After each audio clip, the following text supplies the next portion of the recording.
ആലപ്പുഴയിൽ വൻ MDMA വേട്ട. 149 ഗ്രാം MDMAയുമായി 2 പേർ എക്സൈസിന്റെ പിടിയിലായി. ആറാട്ടുപുഴ സ്വദേശി അൻഷാദ്, പുന്നമട സ്വദേശി അർഷാദ് എന്നിവരാണ് പിടിയിലായത്. ഇവരിൽ നിന്നും 4.67 ലക്ഷം രൂപയും മഴുവും പിടിച്ചെടുത്തു. അൻഷാദ് 4 കേസുകളിൽ പ്രതിയാണ്.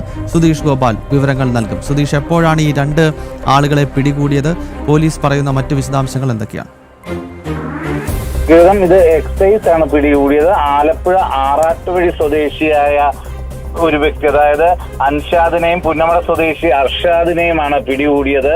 ഇവരുടെ പക്കൽ നിന്ന് 149.732 ഗ്രാം MDMA ആണ് പിടികൂടിയത്. അതോടൊപ്പം തന്നെ ഇവർ സൂക്ഷിച്ചിരുന്ന പണവും പിടികൂടി. 4,67,000 രൂപയാണ് പിടിച്ചെടുത്തത്. അതോടൊപ്പം ആയുധങ്ങൾ, അത് മഴു അടക്കമുള്ള ആയുധങ്ങളാണ് ഇവരുടെ പക്കലുണ്ടായിരുന്നത്. അതും പിടികൂടിയിട്ടുണ്ട്. നിരന്തരം ഇത്തരത്തിൽ MDMAയുടെ വിൽപ്പന ആലപ്പുഴ നഗരം കേന്ദ്രീകരിച്ചും മറ്റ് ജില്ലയുടെ വിവിധ ഭാഗങ്ങളിലും എത്തിച്ചു കൊടുക്കുന്നത് അടക്കമുള്ള രീതിയാണ് ഇവർ കൈക്കൊണ്ടിരുന്നത് എന്നതാണ് എക്സൈസ് പറയുന്നത്. അൻഷാദ് നേരത്തെ 4 കേസുകളിൽ പ്രതിയുമാണ്. രഹസ്യ വിവരങ്ങളുടെ അടിസ്ഥാനത്തിൽ എക്സൈസ് നടത്തിയ പരിശോധനയിലാണ് MDMAയുമായി ഇവരെ പിടികൂടിയത്. ആലപ്പുഴ ജില്ലയിൽ എക്സൈസ് പിടികൂടുന്ന ഏറ്റവും കൂടിയ അളവിലുള്ള MDMA വേട്ടയാണ് നടന്നതെന്നാണ് എക്സൈസ് അവകാശപ്പെടുന്നത്.